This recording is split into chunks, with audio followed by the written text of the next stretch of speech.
Moi boa noite, un saúdo da televisión local. Estamos a xoves, estamos xa a día 12. Imos dar conta da información da nosa vila unha xornada máis dende a televisión da nosa vila, unha xornada máis, unha noite máis.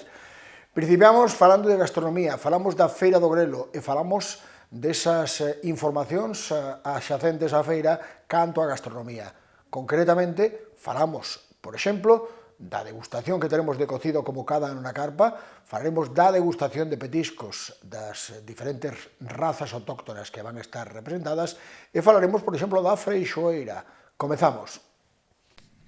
A gastronomía nos puntos fortes da que será a edición número 45 da Feira do Grelo das Pontes, e non só porque este euro verde terá o protagonismo que se merece, senón tamén polas diferentes propostas gastronómicas das que veciños e visitantes podrán desfrutar tanto o sábado como o domingo.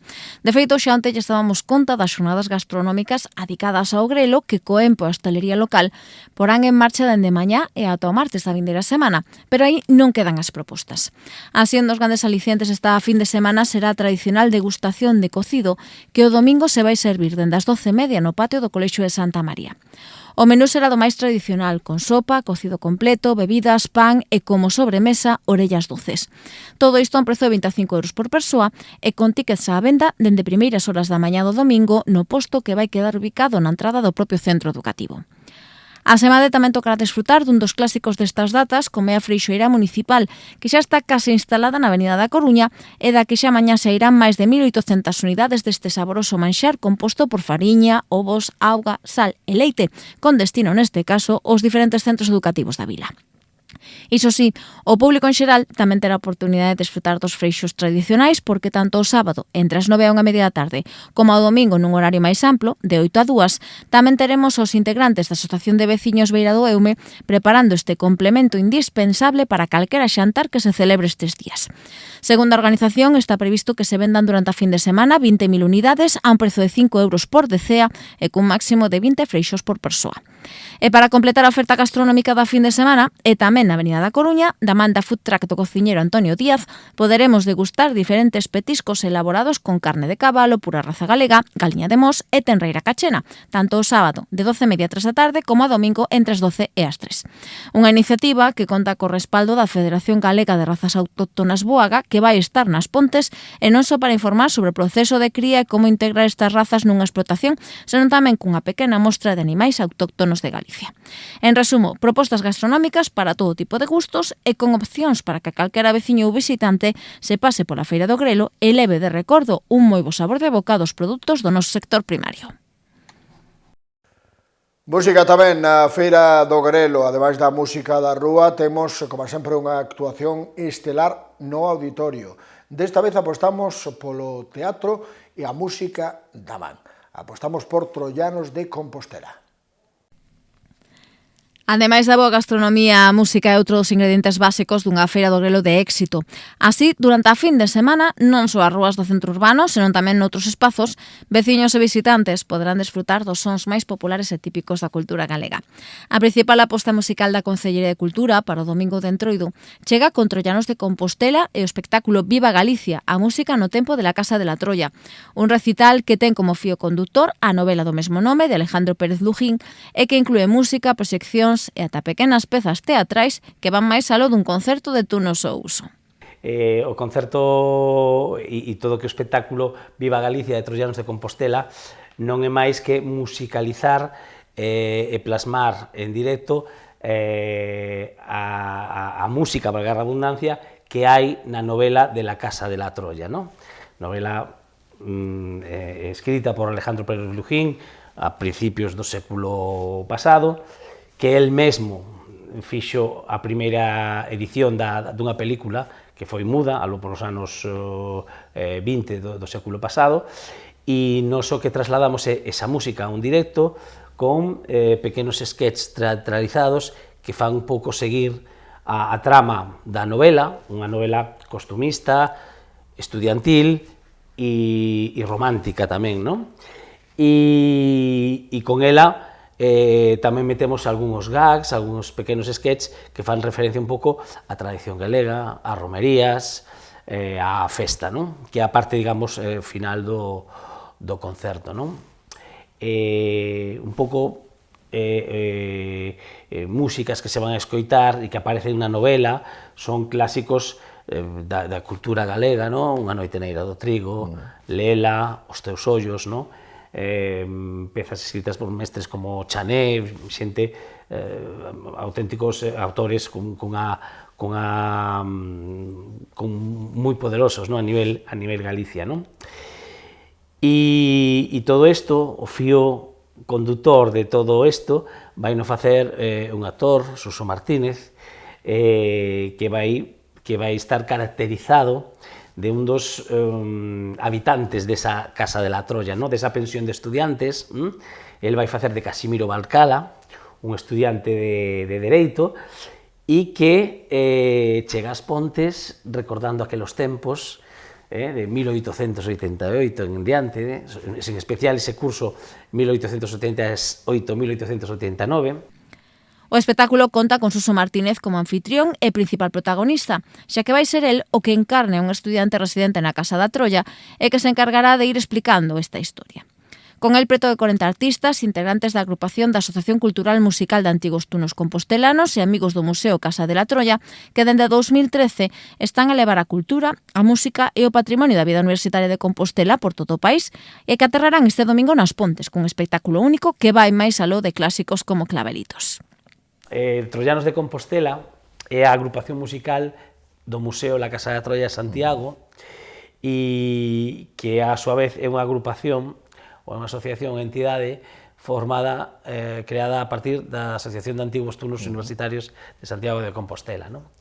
Hai xente de toda Galicia, non?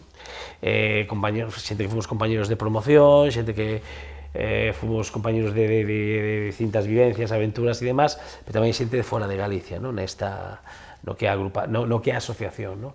Logo, a agrupación musical, pois conformamos xente que levantamos a man, que nos apetecía seguir véndonos, xuntándonos e embarcándonos en proxectos como este Viva Galicia, non? Que se concretou tamén fai uns anos coa edición dun CD, non? Ahora mismo, aproveitando que estamos facendo estos concertos e estos espectáculos, estamos tamén traballando na edición xa empezamos a gravar algúns temas, empezando a gravar un segundo CD con músicas que si en parte recordan a Tuna, pero tamén un pouco a tradición musical compostelana. Troyanos de Compostela subirase ao escenario do Auditorio Municipal Alobi o domingo dende as 6 da tarde e as entradas xa se poden mercar na web aspontes.sacatoentrada.es a un prezo de 3 euros máis gastos de xestión ou ben na propia billeteira do Alobi unha hora antes do inicio do espectáculo. E para os que prefiran outro tipo de pezas, neste caso para amenizar as diferentes actividades que teremos na Praza da América, na Avenida da Coruña ou na Rúa Ramón Cabanillas durante a fin de semana, tamén se vai contar con diferentes grupos locais que van protagonizar varios pasarrúas e actuacións tanto o sábado como o domingo.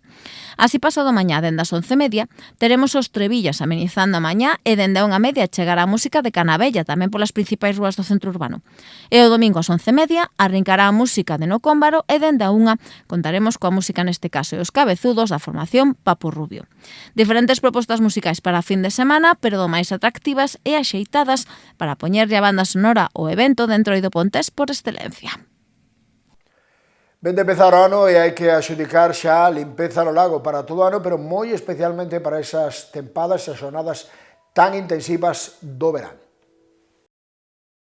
O Concello das Pontes vén de licitar o contrato de limpeza dos aseos públicos e do areal da Praia do Lago e a súa contorna para o exercizo de 2026.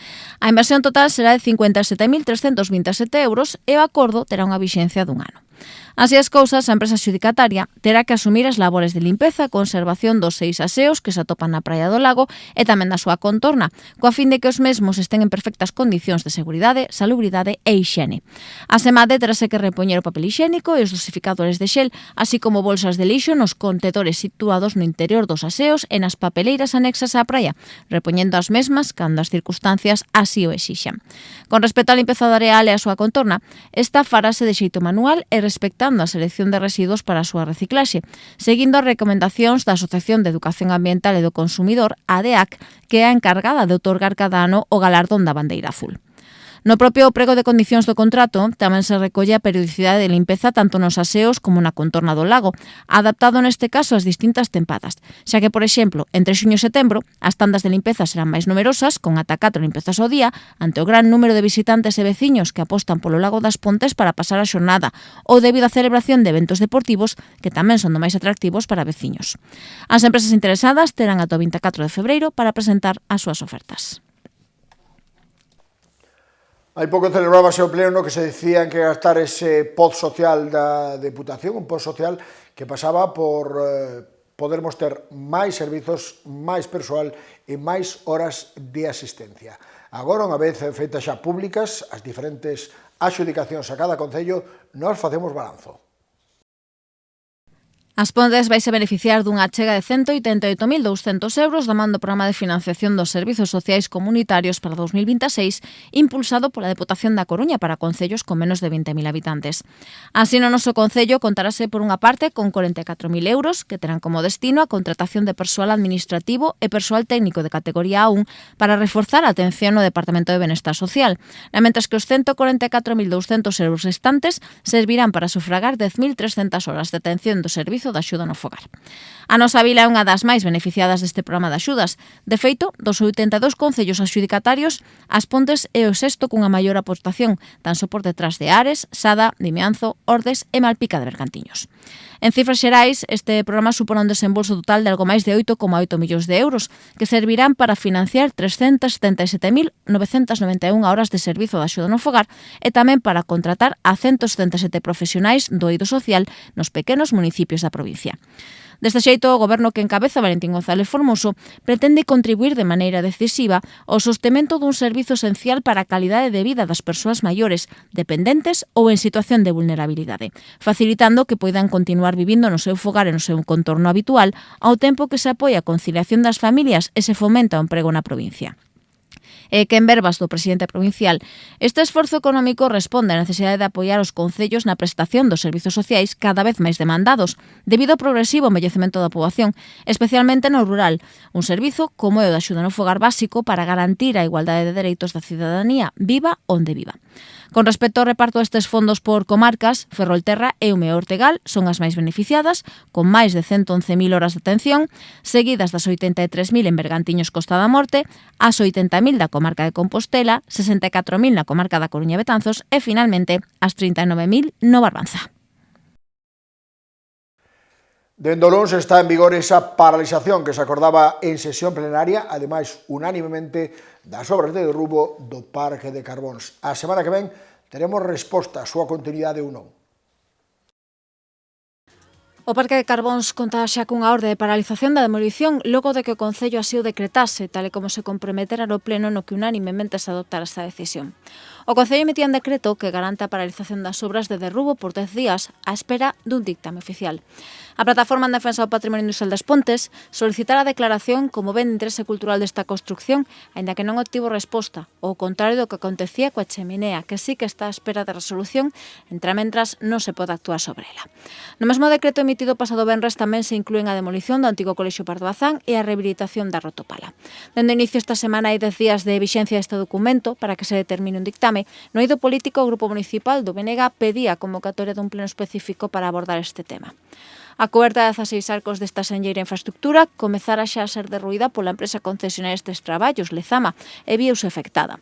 Hai pouco máis de 2 anos que se esgotaban as últimas reservas de carbón almacenadas baixo esta estructura e agora é un elemento máis dos contemplados nuns ardos traballos de desmantelamento que teñen aínda para uns anos. Unha das actividades para este entroido, bailes, e desta vez común para todos os nenos e nenas da vila porque é a traverso da coordenadora de AMPA Sabrente. Iso sí, hai que anotarse previamente e remata xa o prazo.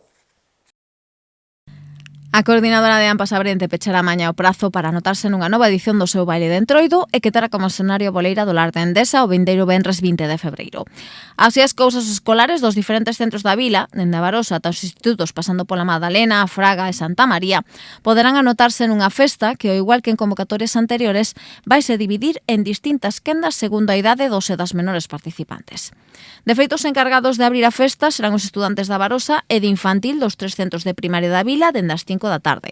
Xa ás 7 botarán dar a festa de primeiro a cuarto de primaria e para as 9 da noite teremos o baile de quinto e sexto de primaria e tamén dos estudantes de secundaria e ciclos formativos. Con respecto ao programa de actividades, haberá música, xogos infantís, pintacaras, sorteos de agasallos e un concurso de disfraces con premios para as mellores propostas nas categorías individual, en parella trío ou de grupos. O prezo por entrada é de 5 euros para as persoas socias de Abrente das asociacións de pais e nais de calquera centro educativo da vila e de 20 euros para as persoas non asociadas.